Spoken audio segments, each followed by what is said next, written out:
박주민 의원님, 그 네. 세월호 참사와 관련해서는 보충 의견이 마지막에 추가되었죠. 맞습니다. 그 내용은 세월호 참사 관련 헌법상 성실한 직무 수행 의무 및 국가공무원법상 성실의 의무를 위반하였다. 이런 내용인가요? 그러니까 이제 법이나 여러 가지 의무를 위반한 것으로는 보여지는데 네. 그것만으로 소추 사유로 네. 탄핵 사유로 인정되기는 어렵다라는 의견을 보태신 거예요. 근데 무능력 얘기도 아까 뭐 나왔죠. 무능력한 걸 갖고 뭐 탄핵 소추할 수 없다 뭐 이런 비슷한 취지로 얘기하셨던데. 약간 뭐 그런 이제 뉘앙스도 묻어 있는데요. 중요한 건 이거 같아요. 제가 이제 재판을 쭉 보면서 느꼈던 게 이 재판관들이 세월호 참사에 깊이 공감하고 있더라고요. 네. 그러니까 세월호 참사를 깊이 공감하고 있다는 걸 어디서 알 수 있냐면 모든 재판관들이 이렇게 얘기해요. 세월호 참사 굉장히 특별한 일이다. 네. 그렇기 때문에 모든 국민들은 그날 자기가 어디서 네. 무엇을 했는지를 대부분 기억한다. 다 기억하죠. 나도 그렇다. 저도 기억해요. 라고 얘기하는 거예요, 재판관이. 네. 그리고 네. 그걸 전제로 해서 대통령에게 그날 있었던 일을 기억을 더듬어서 소상히 적어내라는 얘기를 여러 차례 합니다. 네. 그러니까 재판관들은 이미 그 참사의 중요성, 네. 특이성 이런 것들을 다 깊이 공감하고 있는 거죠. 네. 그래서 오늘도 사실은 그 인용문을, 탄핵 인용문을 읽으면서도 이정미 재판관이 그걸 언급해요. 어떤 말을 하더라도 위로가 될 수 없다. 참혹한 일이다. 네. 라고 얘기하면서 그렇지만 이렇게 저렇게 해서 안타깝다는 식으로 네. 안 된다라고 얘기했는데 그렇게 안타깝다 보니까 이 두 재판관이 이 의미 이런 것에 대해서 뭔가 더 보태고 싶으니까 보충 의견이라는 형식으로 보탠 겁니다. 예. 근데 저는요. 네. 전문가는 아니지만 이 부분에 대해서 굉장히 많은 논의를 했을 것 같은 그런 느낌을 받았어요, 네. 오늘. 사실 이건 대통령이 직무유기한 게 명확한 거거든요. 네. 그때 세월호가 기울어져 갈 때 주변에 인근에 배들이 많았어요. 네. 구조 요청을 해라, 빨리 해라 이런 대통령 명령이 내리면 바다에 뛰어들어가서라도 구해야 되는데 네. 대통령이 그런 명령 안 내리고 7시간 동안 지금 밝혀지지 않겠지만 네. 저는 이것도 이제 밝혀질 거라고 생각됩니다. 네. 그러는데 그 앞서 그렇게 언급을 한 거는 안에서 논쟁이 있었다는 느낌을 받았어요. 그래서 이게 그냥 기각하기에는 너무 아프고 또 진실을 밝혀내야 되는데 8명의 재판관이 만장일치로 모든 거를 해서 탄핵을 인용을 하려면 이 부분은 좀 여지를 남겨놓은 거 아닌가 난 그런 느낌을 그래서 좀 보충 의견을. 네, 그래서 전 그런 느낌을 위 받았습니다. 위원장님 말씀대로 이제 그런 부분도 분명히 있었을 네. 것 같고요. 또 하나는 아까 위원장님이 말씀하셨던 건데 사실은 이제 헌재가 진실 발견 기관은 아니에요. 그리고 예. 특검과 검찰은 7시간에 대해서 수사를 완결하지 못했어요. 네. 만약에 그게 완결해서 넘어왔다면 결과는 또 달라질 수 있는데 그런 한계를 가진 채로 또 이 심판이 진행됐던 거거든요. 그러니까 네.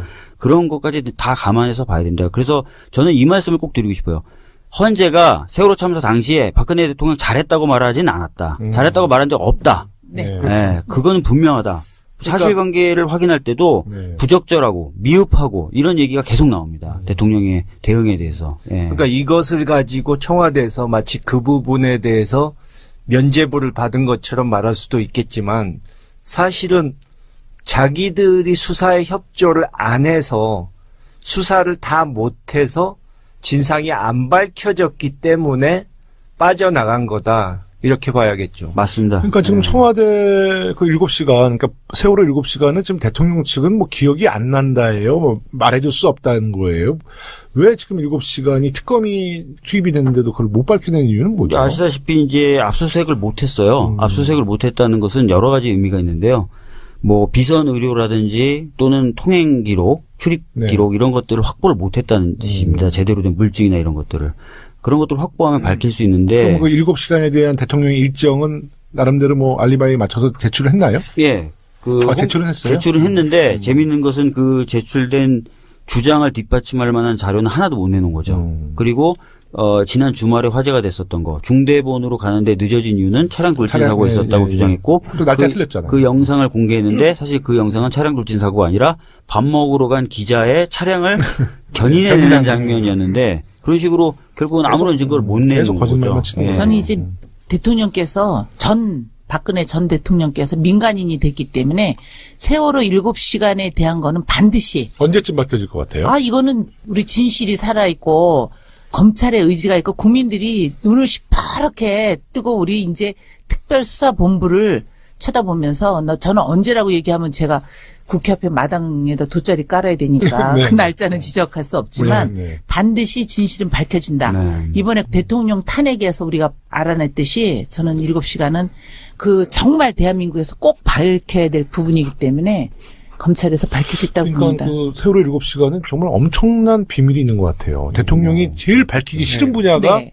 바로 세월호 7시간이니까 그 진실은 꼭 밝혀내야지 될 것 같습니다. 사실 네. 대부분의 국민들이 이해를 못하죠. 그 7시간 동안에 대체 뭘 했길래 그렇게까지 이 상황이 돼서도 밝힐 수가 없나. 그러니까요. 저도 정말 그 이해가 안 세월호 유족들이 그 안타까워하시는 장면을 보니까 어떻게 해서든 그건 밝혀야 되겠다. 그런 생각이 들더라고요. 상상치도 못했던 일이 있었나? 저는요, 이 앞으로 이제 수사가 다양하게 네. 너무나 많은 분야에서 수사가 진행되지 않겠습니까? 네, 그러면은 출입증 없이 그 이영선 행정관만 제대로 수사해도 저는 그게 진실이 다 밝혀질 거라고 보여집니다. 그런 부분이 윤전추, 나오고 이영선. 비선 의료 불법으로 시술했지 않습니까? 그런 것도 수사하다 보면 거기서도 다 나올 거고 저는 이거는 밝혀낼 수 있을 네. 거라 이렇게 생각합니다. 꼭. 근데 이제 걱정이 네. 대통령 지금 기록물에 대한 대량 파기나 또는 불법적 대통령 지정 기록물로 지정하는 거 네. 이런 것들을 지금 하고 있을까? 그래서 오늘도 나가야 되는데 안 나간 거 아닌가? 네, 네. 이런 걱정들이 지금 막 되고 있는 지금 거죠. 청와대에서 막 연기 나오고 있는 거 아니야? 지금 그럴 수도 있죠. 네. 본인은 그걸 지정할 권한이 없지 않나요? 본인은 그것을 지정할 권한이 없고 황대행도 지정할 권한이 없다는 게 기록학협회의 네. 의견인데 의견이죠. 이것도 사실은 법의 공백이 있습니다. 그래서 어떻게 될지 또 그러니까 우리 김영주 의원님은 이제 당 지도부시니까 네. 이거 꼭 좀 우리 지도부에다가 전달하셔서. 그래서 우리 전국을 안정시키고 국민들 네. 통합을 하기 위해서 우리 추미애 대표께서 오후에 우리 긴급 최고위원회를 했었습니다. 그리고 거기서 또 황교안 권한대행에게 사당 대표하고 빨리 그 연석회의를 하자.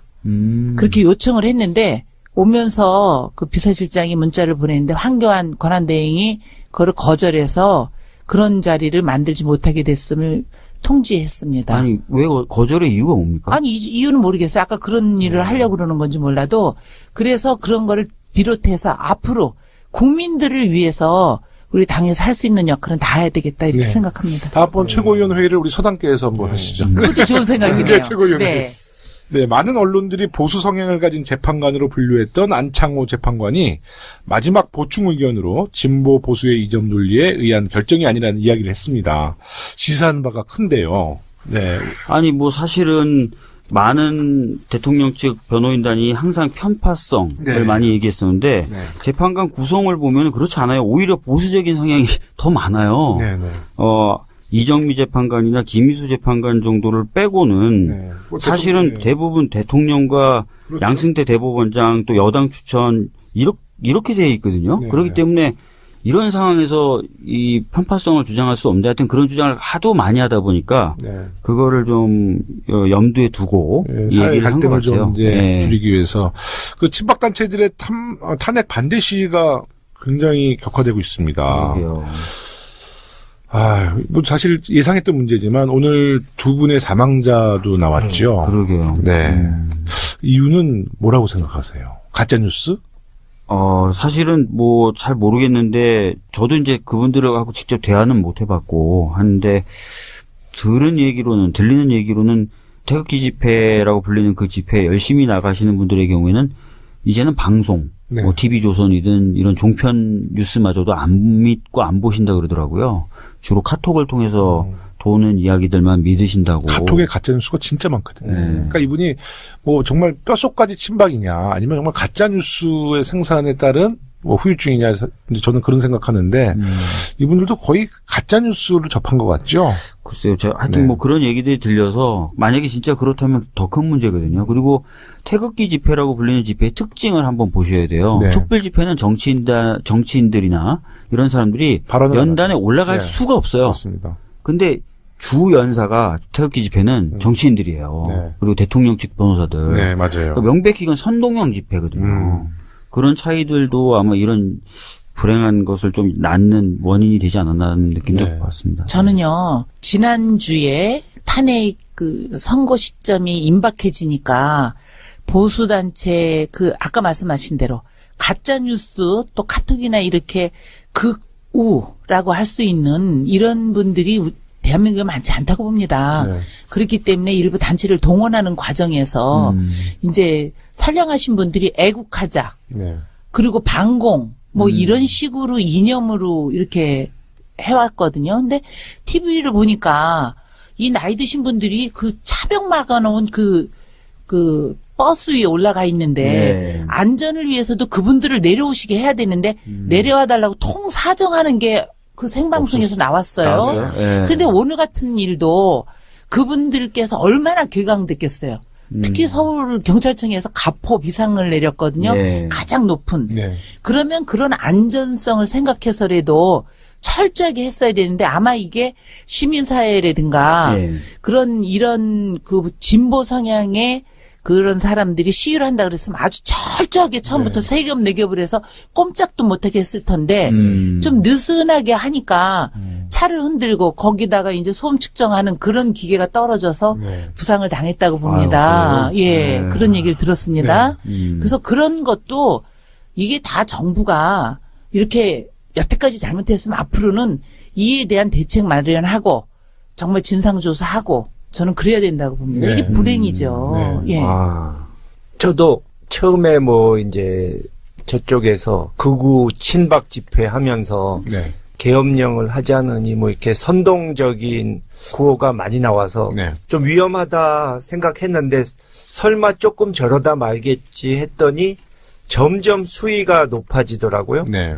근데 지금 김영주 의원님께서 말씀하신 것처럼 이거를 경찰에서 예전에 다른 집회, 그러니까 박정권에 반대하는 집회가 열릴 때는 철저하게 막고 법질서, 법질서를 수호한다, 엄격히 적용한다 이러더니 네. 이 사람들에 대해서는 굉장히 느슨하게 온갖 관용을 베풀었죠. 위험한 발언 또 야구방망이 휘두르고 이런 것들도 봐주고 경찰들을 폭행하고 행인을 폭행하고 행패 부리고 이런 것까지도 그냥 놔두더니 결국 상황이 이렇게까지 오지 않았나. 네. 맞습니다.